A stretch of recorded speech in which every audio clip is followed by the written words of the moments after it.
Good morning students. Class 12th में electric potential chapter के अंदर हमारे पास में जो टॉपिक्स थे, रिलेटेड टॉपिक्स, उसमें हमने इलेक्ट्रिकल कैपेसिटेंस के बारे में थोड़ा बहुत उसकी डेफिनेशन, जैसे कि polar dielectric material, non polar dielectric material, और जो आपके पास में ब्रेकडाउन है, इनके बारे में हमने पढ़ लिया था। अब हम बात करते हैं डाइइलेक्ट्रिक स्ट्रेंथ के बारे में। किसके बारे में बात करते हैं? डाइइलेक्ट्रिक स्ट्रेंथ के बारे में। तो सबसे पहले डेफिनेशन जो है वो क्या है इसकी? The maximum value of high external electric field और potential gradient up to which dielectric breakdown does not occur is known dielectric strength. Dielectric strength of air is 3 into 10 to the power 6 volt पर metre. देखो समझो इस चीज को, ये definition क्या कह रही है? पंखा चलाते रहिए। ये डेफिनेशन क्या कह रही है हमारे पास कि द मैक्सिमम, बात उतारना पहले देखेंगे, the maximum value of high external electric field.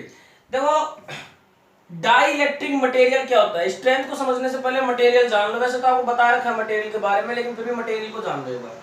ये हमने दो प्लेट ले रखी है, कैपेसिटर प्लेट है, एक प्लस प्लेट है और एक हमारे पास माइनस प्लेट है।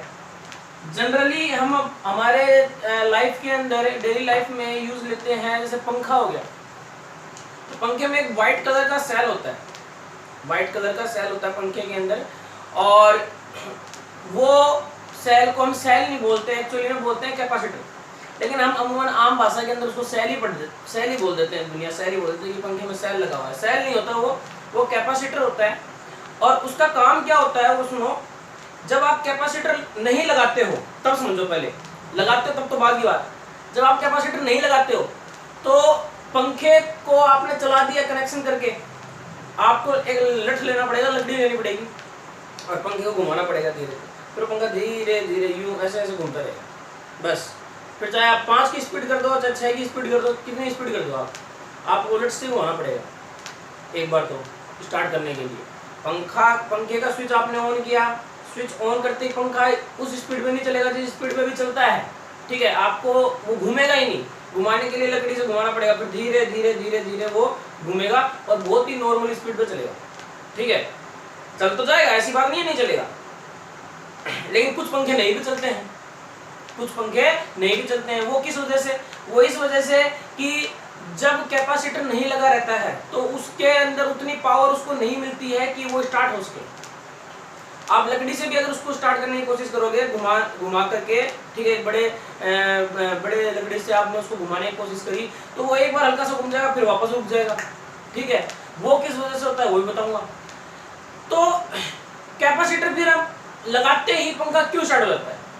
अब क्वेश्चन ये आता है कि जब हम कैपेसिटर लगा देते हैं तो पंखा, ऐसा क्या है कैपेसिटर के अंदर की पंखे को वो स्टार्ट कर देता है? देखो पहली बात कि कैपेसिटर लगाने से पंखा कभी नहीं घूमता।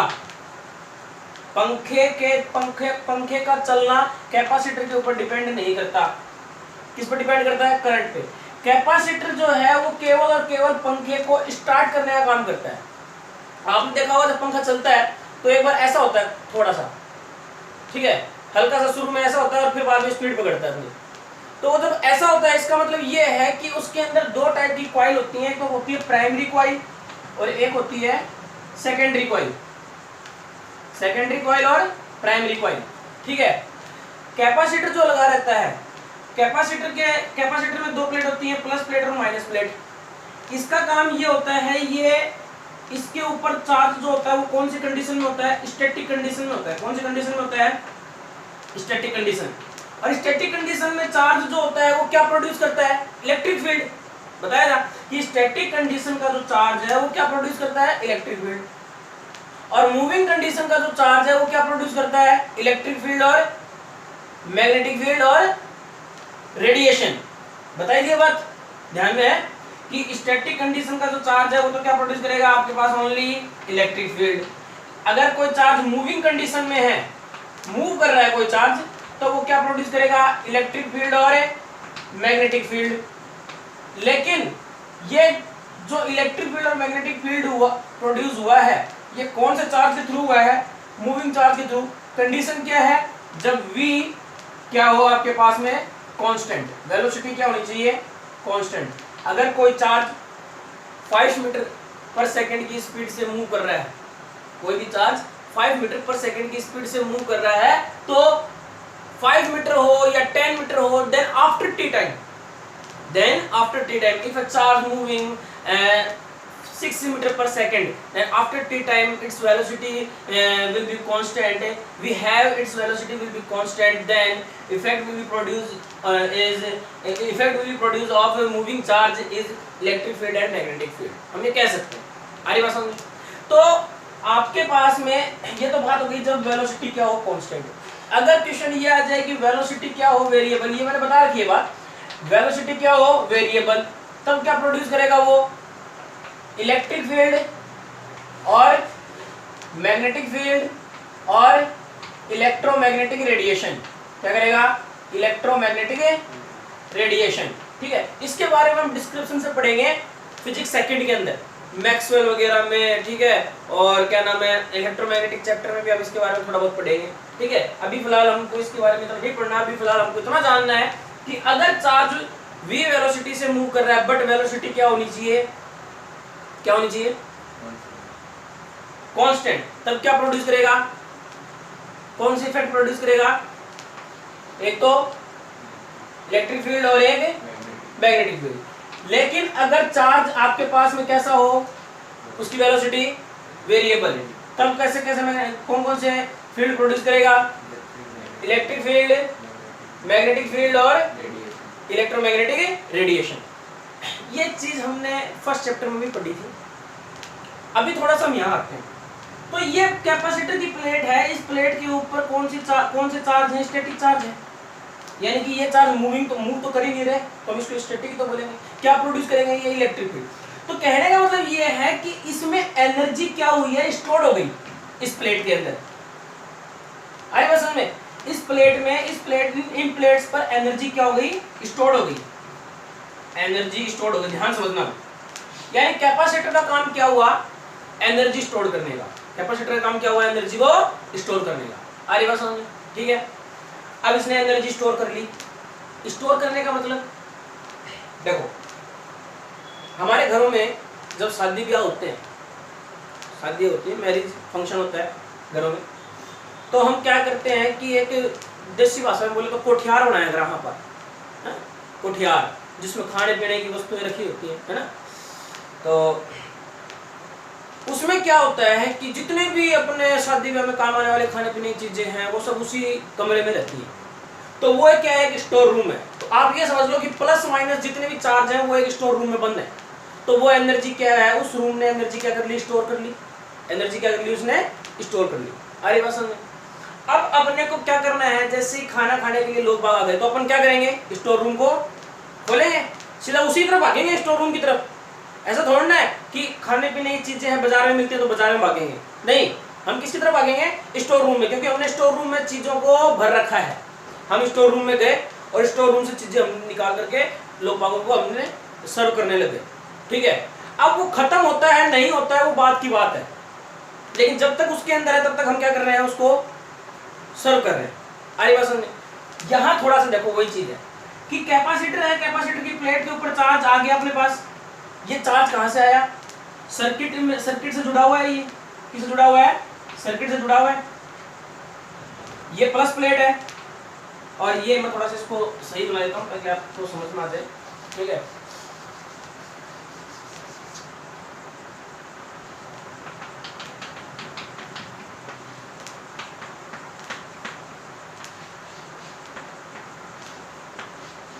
सर्किट जुड़ा हुआ है। ठीक है, क्योंकि पंखा सर्किट से जुड़ा हुआ है। अब ये प्लस प्लेट, ये minus plate. Plus plate battery का प्लस प्लेट, यानी इसका पोटेंशियल मैक्सिमम बताया था मैंने। इसका पोटेंशियल क्या है अपने पास? मैक्सिमम, इसलिए इसको हम प्लस से लिखते हैं। ठीक है, इसका पोटेंशियल मिनिमम, इसलिए हम इसको माइनस से लिखते हैं। इसलिए इसकी जो आपके पास में क्या बोलते हैं साइज है वो छोटा है। ठीक है, तो माइनस जो है वो क्या देगा? इस प्लेट को माइनस देगा और प्लस इस प्लेट को क्या देगा? प्लस देगा। ठीक है, तो यानी कि चार्ज जो है वो मूव करके कहाँ पहुंच गया, मूव करके वो कौन सी कंडीशन में आ गया, स्टैटिक कंडीशन में आ गया। यानी कि चार्ज अगर फ्लो हो रहा है तो चार्ज किसको फॉलो करता है, कंजर्वेशन लॉ को फॉलो करता है। ठीक है, कि one place to another place वो क्या होता है, ट्रांसफर होता है। पढ़ाया था ये फर्स्ट चैप्टर के अंदर कि charge transfer from one place to another place, it is a follow of conservation law. ठीक है, कंजर्वेशन लॉ को फॉलो करता है। तो चार्ज यहाँ पर पहुंचकर स्टैटिक कंडीशन में आ गया, यहाँ पर पहुंच के चार्ज रुक गया, तो एनर्जी क्या होगी, यहाँ स्टोर हो गई। एनर्जी क्या हो गई, स्टोर हो गई। मैं कह सकता हूँ इन अदर वर्ड्स, है ना। अब जैसे ही मैं इस कैपेसिटर को यूज करूंगा पंखे में, मैंने इसे पंखा जोड़ दिया, समझाने के लिए बता रहा हूँ मैं ये, ठीक है ना। ये आपके चैप्टर में है नहीं, ये आपकी इसको समझाने के लिए बता रहा हूँ ताकि आपको कैपेसिटर का कॉन्सेप्ट समझ में आ जाए। मैंने पंखे को इससे जोड़ दिया और सप्लाई से भी जोड़ दिया, सप्लाई से भी जुड़ता है, ये प्लस माइनस से भी जुड़ता है पंखा। तो ये कैपेसिटर क्या काम करेगा, इसके अंदर जो एनर्जी है वो स्टोर्ड है इन द फॉर्म ऑफ, ध्यान समझना, इन द फॉर्म ऑफ, कौन से फॉर्म में एनर्जी स्टोर्ड है, डीसी के फॉर्म में। कौन से फॉर्म में स्टोर्ड है, डीसी के फॉर्म में। करंट जो होता है वो हमेशा डीसी के फॉर्म में स्टोर होता है। कौन से फॉर्म में स्टोर होता है, डीसी फॉर्म में। अल्टरनेटिंग फॉर्म में वो कभी भी स्टोर नहीं होगा। अल्टरनेटिंग फॉर्म में तो वो आगे बढ़ेगा, आ रही बात समझ में, करंट आगे बढ़ेगा मतलब कि चार्ज आगे बढ़ेगा, आ रही बात समझ में। तो जो ये डायरेक्ट करंट के फॉर्म में स्टोर है, यानी कि चार्ज जो है आपके पास में वो स्टोर है, एनर्जी स्टोर है in the form of DC यानी डायरेक्ट करंट। ये हमने क्या किया, इसको पंखे को दिया। कैसे दिया, हमने यहाँ से स्विच ऑन किया, स्विच ऑन करते ही ये भी चालू हो गया, ये भी चालू हो गया, लेकिन पहले काम कौन करेगा, ये करेगा। पहले काम कौन करेगा, ये, क्योंकि यहाँ पर डायरेक्ट करंट है, ये तो अल्टरनेटिंग करंट है। ये तो कौन सा करंट दे रहा है, अल्टरनेटिंग करंट दे रहा है। ठीक है, 10th क्लास में हमने पढ़ा भी होगा अल्टरनेटिंग करंट थोड़ा बहुत, और नहीं पढ़ा तो आपके आगे चैप्टर आएगा इसी बुक के अंदर, तब पढ़ा दिया जाएगा डिस्क्रिप्शन से, ठीक है, एक्सप्लेनेशन से। तो इसने इसको डायरेक्ट करंट दिया और डायरेक्ट करंट दे करके पंखे को थोड़ा सा स्टार्ट कर दिया। ठीक है, पंखा ऐसे हुआ हल्का सा, ठीक है। उसके बाद में इसका काम खत्म, उसके बाद में इसका काम है खत्म। इसका मतलब ये नहीं कि सर्किट से हट जाएगा, और आप चाहो तो हटा भी सकते हो, कोई समस्या नहीं। मैं एग्जांपल देता हूँ आपको। घरों में ट्यूबलाइट होती है ना, हम स्टार्टर लगाते हैं ट्यूबलाइट के अंदर। स्टार्टर, जब आप ट्यूबलाइट को ऑन करते हो तो हम स्टार्टर लगाते हैं और ट्यूबलाइट ऑन हो जाती है। अगर हम स्टार्टर नहीं लगाएंगे तो ट्यूबलाइट ऑन नहीं होती। वो स्टार्टर क्या काम करता है, जो ट्यूबलाइट के अंदर पार्टिकल्स हैं, ठीक है, उन पार्टिकल्स को क्या करता है, आयोनाइज करता है काफी फास्टली, जो कि अल्टरनेटिंग करंट नहीं कर पाता। अरे बात समझ। अब जैसे ही वो पार्टिकल आयोनाइज हो गए तो ट्यूबलाइट ग्लो कर गई, लेकिन मैंने क्या करा, अब स्टार्टर निकाल लिया, तो क्या ट्यूबलाइट स्विच ऑफ हो जाती है, क्या ट्यूबलाइट ऑफ हो जाती है, नहीं होती, ट्यूबलाइट जलती रहती है। ठीक है, बिल्कुल। अगर आप कैपेसिटर से निकालो तो क्या पंखा ऑफ हो जाएगा, लेकिन चलते पंखे में कैपेसिटर कौन निकाले, सिंपल सी बात यहाँ ये है, चलते पंखे में लगा है, लग जाए तो कहाँ समस्या आ रही है। अरे बात समझ में। उसके बाद में काम होता है केवल अल्टरनेटिंग करंट का, जो पंखे को स्टार्ट रखती है। ये चीज तो एक डेली लाइफ के अंदर यूज है कैपेसिटर का, वो बताया मैंने कि डेली लाइफ के अंदर कैसे यूज है। मैं आपको पढ़ा रहा था डाइलेक्ट्रिक स्ट्रेंथ। अब मैं इस पे आता हूँ, तो इस पे आने के लिए एक फैक्ट और समझ लो आप, जो कि काफी इंपॉर्टेंट है। डाइलेक्ट्रिक स्ट्रेंथ पढ़ने के लिए आपको डाइलेक्ट्रिक मटेरियल की बहुत जरूरत है, डाइलेक्ट्रिक मटेरियल। और मैंने डाइलेक्ट्रिक मटेरियल के बारे में आपको बताया था कि which material does not flow electric current, ऐसा मटेरियल जो इलेक्ट्रिक करंट को फ्लो ना होने दे, but it show electric effect, लेकिन वो इलेक्ट्रिक इफेक्ट शो करता है। क्या शो करता है, इलेक्ट्रिक इफेक्ट। तो अब थोड़ा सा देखेंगे इसको तो समझ में आ जाएगा आपके कि ये मेरे पास में दो प्लेट है, ठीक है, ये प्लस प्लेट हो गई और ये हो गई हमारे पास माइनस प्लेट। और आपको पता है कि प्लस चार्ज के थ्रू इलेक्ट्रिक फील्ड लाइन की डायरेक्शन क्या होती है, आउटवर्ड, और माइनस चार्ज के थ्रू इनवर्ड। बिल्कुल शाबाश। ये हमने यहां से लेकर के यहां तक क्या फील कर दिया, एक डाइलेक्ट्रिक मटेरियल फील कर दिया। क्या फील कर दिया, डाइलेक्ट्रिक मटेरियल। आ रही बात समझ, ठीक है, डाइलेक्ट्रिक मटेरियल। तो इसकी जो वैल्यू है वो कांस्टेंट रहेगी, और डाइलेक्ट्रिक कांस्टेंट को हम किससे लिखते हैं, फर्स्ट चैप्टर में पढ़ाया था। हाँ, डाइलेक्ट्रिक कांस्टेंट को हम के से लिखते हैं, किसे लिखते हैं, के से, या फिर एप्सिलॉन आर से लिखोगे आप। एप्सिलॉन आर होता है हमारे पास में रिलेटिव परमिटिविटी। क्या होती है, relative permittivity. And what is the relative permittivity, मैंने बताया था कि permittivity it is a property, it is a property, ये एक प्रॉपर्टी है। कौन सी प्रॉपर्टी है, कि कितनी इलेक्ट्रिक फील्ड लाइन को ये पास आउट करता है। मान लो मैं आपको ये कह दूं कि आपके घर में जो दरवाजा है, ठीक है, आप घर में 10 मेंबर हो, आपके घर में दरवाजा है, मैं आपको ये कहूं कि आप एक टाइम में कितने मेंबर उस दरवाजे से निकल सकते हो, तो आप कहोगे सर हम 2 या 3 मेंबर निकल सकते हैं। मैं मान लेता हूं कि 3 मेंबर निकल सकते हैं, वी कंसिडर कि 3 मेंबर आप उस दरवाजे से निकल सकते हो। अब मैंने दरवाजा थोड़ा सा पतला कर दिया, अब कितने मेंबर निकलोगे, कितने निकलोगे, एक। अब मैंने दरवाजा बिल्कुल ही और पतला कर दिया, अब कितने निकलोगे, एक भी नहीं। तो इसका मतलब कि जैसे जैसे मैं मीडियम भरता गया वैसे वैसे क्या होती गई, आपके पास में परमिटिविटी कम होती गई। तो इट इज अ प्रॉपर्टी, तो ये परमिटिविटी है। अब ये परमिटिविटी है रिलेटिव, एप्सिलॉन आर लग रहा है ना, इसको क्या बोलते हैं, रिलेटिव परमिटिविटी। और एप्सिलॉन नॉट को आप क्या बोलते हो, परमिटिविटी इन वैक्यूम। वैक्यूम के लिए, वैक्यूम मतलब एयर, और इसकी वैल्यू कितनी होती है, ऑलमोस्ट बताइए मुझे। 4.8. इसकी वैल्यू आती है 1.005, ठीक है, 1.0005, 3 0 और फिर 5, या फिर ऑलमोस्ट आप 1 बोल सकते हो।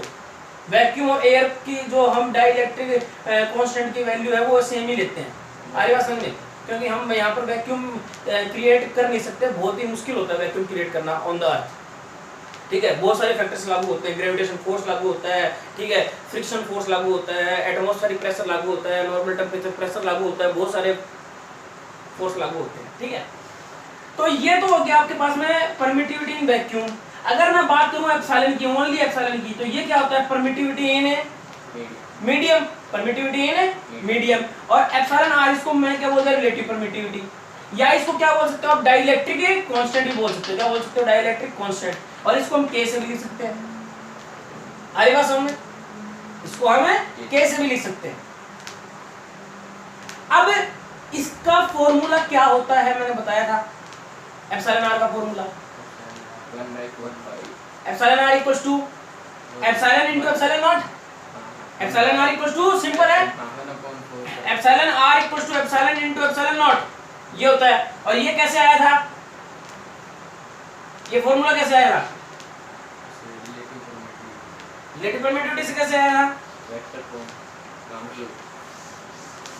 आपको पढ़ाया था मैंने, F equals to F not upon epsilon r equals to F not upon F m, यानी कि फोर्स इन वैक्यूम और force in medium. Then epsilon r equals to force in vacuum 1 upon में 4 pi epsilon not Q1 Q2 upon, ये उतारना नहीं है, बस समझाने के लिए बता रहा हूँ, और अपॉन में 1 upon 4 pi epsilon Q1 Q2 upon r square. तो ये तो इससे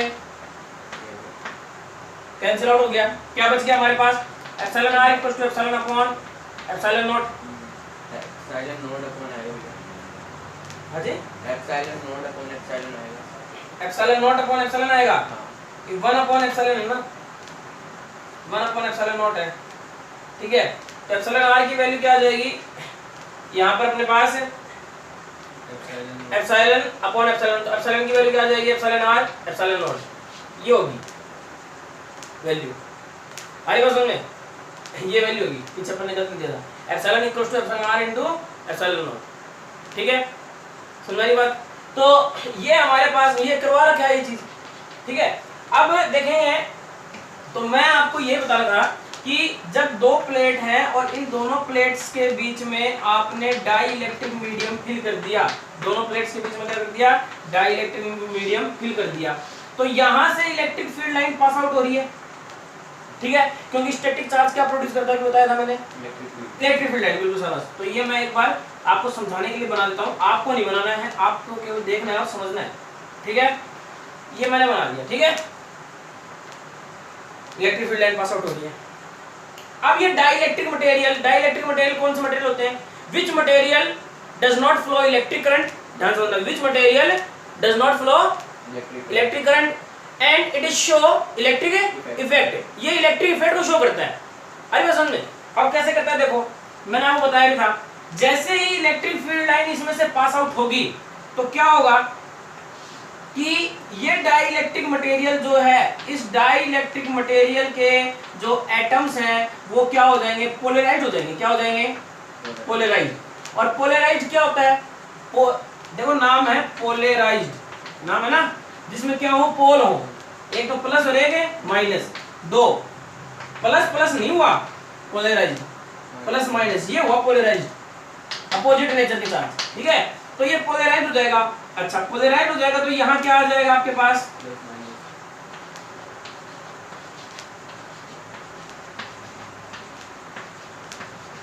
यहाँ क्या आ जाएगा, प्लस के पास माइनस, यहाँ माइनस माइनस माइनस, यहाँ प्लस, और सेम एज यहाँ पर भी आप कर दोगे आगे।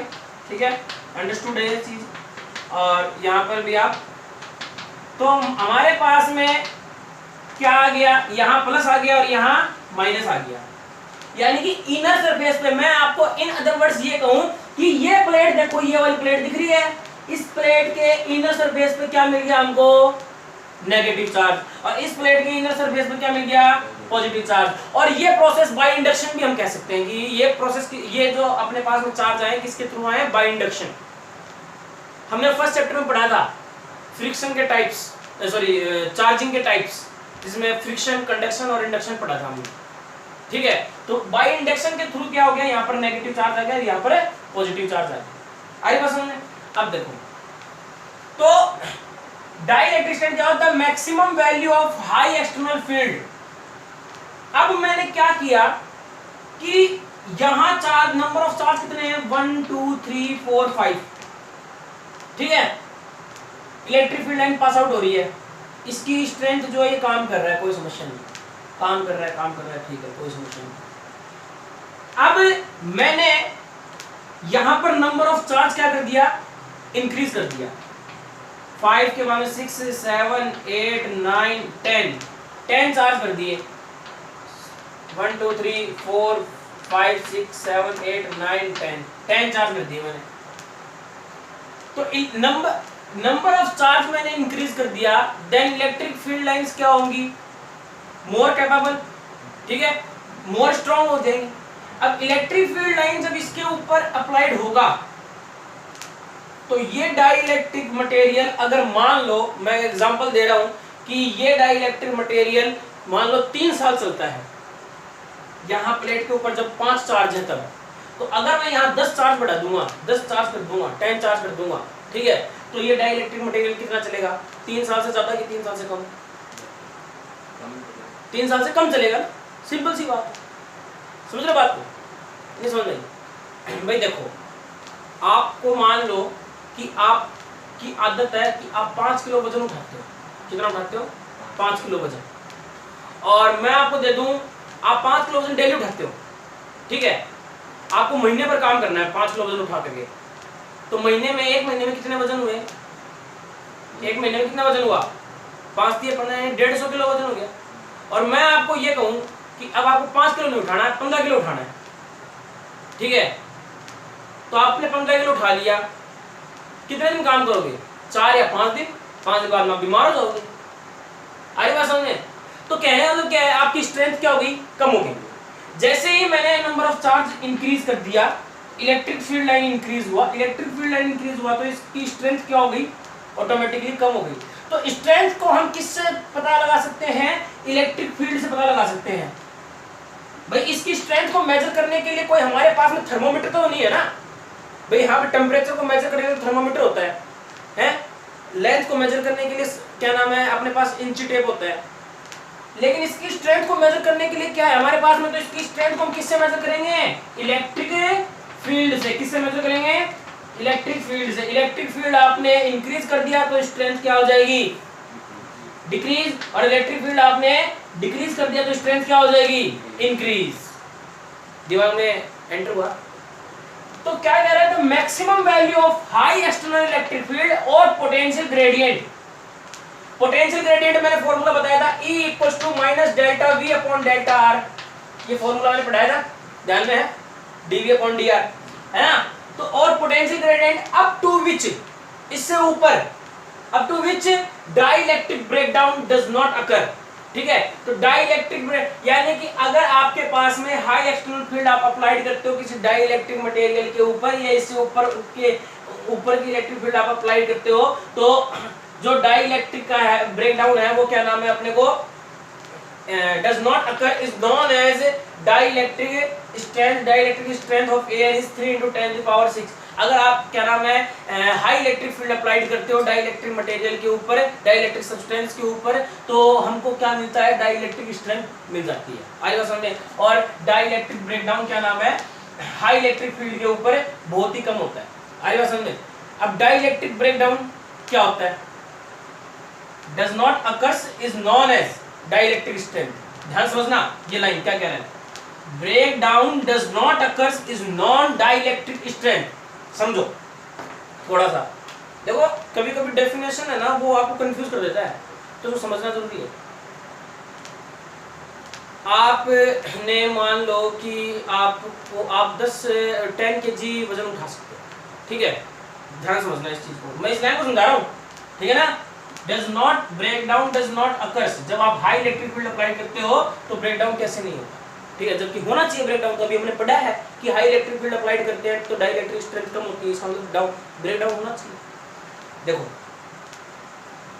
हम 10 किलो वजन उठा सकते हैं, हमको दिया गया 1 kg वजन, 1 kg वजन दिया गया, फिर हमने इलेक्ट्रिक फील्ड बढ़ाया, ठीक है, इलेक्ट्रिक फील्ड हमने बढ़ाया, आप उस वजन को इलेक्ट्रिक फील्ड मान लो एक बार, उससे समझ में आ जाएगा। 2 kg इलेक्ट्रिक फील्ड बढ़ा दिया, हाई इलेक्ट्रिक फील्ड, 3 kg बढ़ा दिया, 4 kg बढ़ा दिया, 5 kg और इलेक्ट्रिक फील्ड बढ़ाया, 6 और बढ़ाया, 7 और बढ़ाया, 8 और बढ़ाया, 9 और बढ़ाया, 10 और बढ़ाया, 10 kg इलेक्ट्रिक फील्ड कर दिया हमने, 11 बढ़ा दिया, ठीक है, 12 बढ़ा दिया, हाई इलेक्ट्रिक फील्ड कर दिया, और 12 पे आकर के क्या हुआ कि वो जो आप वजन उठाते थे नहीं उठा पाए, समझ रही बात। यानी कि आप 11 kg वजन तो उठा सकते हो, कितना उठा सकते हो आप, 11 kg, यानी कि उतना ध्यान समझना, उतना हाई इलेक्ट्रिक फील्ड 11 kg, उतना हाई इलेक्ट्रिक फील्ड जिस पर ब्रेकडाउन ना हो, तो कितने पे ब्रेकडाउन नहीं हो रहा, 11 पे नहीं हो रहा, 12 पे तो हो ही रहा है, तो वो आपके पास में क्या कहलाएगा, डाइलेक्ट्रिक स्ट्रेंथ। यानी कि आप कहां तक उठा सकते हो, 11। कितना उठाते हो की बात नहीं है, कितना उठा सकते हो। स्ट्रेंथ क्या होती है, जितना करते हो वो स्ट्रेंथ नहीं होती है, जितना कर सकते हो वो स्ट्रेंथ होती है। आई बात समझ में, आप 10 किलो वजन उठाते हो वो स्ट्रेंथ नहीं हुई, 11 किलो उठा सकते हो ये स्ट्रेंथ हुई, और 12 किलो आप नहीं उठा सकते, तो 12 किलो पर ब्रेकडाउन हो जाएगा। तो ये क्या हुआ, ध्यान समझना, The maximum value high external electric field और potential gradient up to which, जिस पर dielectric breakdown हमको नहीं मिलता, is known as dielectric strength। क्योंकि हम यहाँ पर strength की बात कर रहे हैं, किसकी बात कर रहे हैं, strength की। आई बात समझ में, dielectric strength of air, air का dielectric strength कितना होता है, 3 × 10⁶ वोल्ट पर मीटर। कितना होता है, 3 × 10⁶ वोल्ट पर मीटर। ये चीजें याद करने वाली है, आपको याद करना, वैल्यूज वगैरह, ठीक है। इसके बाद में हम बात करते हैं कैपेसिटेंस, बहुत ही इंटरेस्टिंग डेफिनेशन है इसकी भी, ठीक है। देखो डेफिनेशन समझना बहुत जरूरी है भैया, डेरिवेशन कोई भी कर देगा, मैथमेटिकल है, आप मैथ के स्टूडेंट हैं, बायोलॉजी के हैं, तो भी आप डेरिवेशन इजीली कर दोगे। डेफिनेशन नहीं समझ में आएगा, लॉजिक नहीं समझ में आएगा, लॉजिक नहीं समझ में आएगा, 12वीं पास कर लोगे, नेवी एयरफोर्स में रह जाओगे, सिंपल सी बात है, ठीक है। IIT JEE के पेपर फाइट के पेपर, तो ध्यान रखना डेफिनेशन वगैरह ये जो है ना, कंसेप्ट वगैरह, ये चीजें समझना जरूरी है, ठीक है ना। डेरिवेशन इजीली कर सकता है कोई भी। कैपेसिटेंस, अब कैपेसिटेंस क्या होता है, मान लो, दोबारा से बता रहा हूं कि आप अपने पास में, आपको खड़ा कर दिया जाए और आपको कहा जाए कि आपको हाथ पर 10 kg वजन रखना है या 20 kg वजन रखना है, और आप 25 kg उठा सकते हो। आपने 20 kg वजन रख लिया इजीली, फिर 25 kg दे दिया आपको, आपने रख लिया इजीली, ठीक है। फिर आपको दे दिया 26 kg, आप रख रहे हो, लगा रहे हो ताकत, ठीक है। दे दिया आपको 30 kg, आप रख रहे हो, लेकिन 30 से जैसे ऊपर बढ़ा दिया, ब्रेकडाउन हो गया। क्या हो गया, breakdown.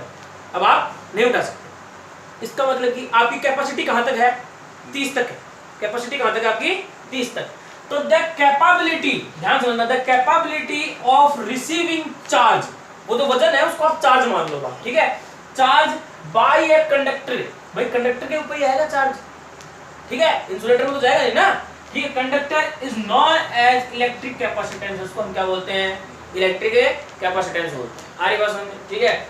It is measure by it's capability, ये किसको, ये इंपॉर्टेंट है भाई ये पॉइंट, इट इज मेजर, ये किसको मेजर करता है, कैपेबिलिटी को, किसको मेजर करता है, कैपेबिलिटी को। अब सुनो, मैं आपको ये कह दूं कि आपकी कैपेबिलिटी को मेजर करना है, आपकी कैपेबिलिटी को मेरे को मेजर करना है, तो मैं क्या करूंगा, डॉक्टर वाला स्टेथोस्कोप ना लेकर आऊंगा मैं आपको मेजर कर, आपकी कैपेबिलिटी को मेजर करने के लिए मैं क्या करूंगा, ठीक है भाई खड़ा हो जा, है ना, वजन देना स्टार्ट किया मैंने, ठीक है, देखो आपकी कैपेबिलिटी मेजर करनी है, 20 25 30 तक उठा रहा है, 31 को नहीं उठा रहा, यानी कि इसकी कैपेबिलिटी 30 है।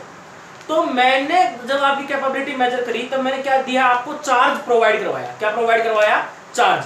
तो it is measure by it's capability of accepting maximum charge, कितना मैक्सिमम चार्ज एक्सेप्ट कर लेते हो आप, ठीक है, इसको मेजर करता है कौन, कैपेसिटेंस।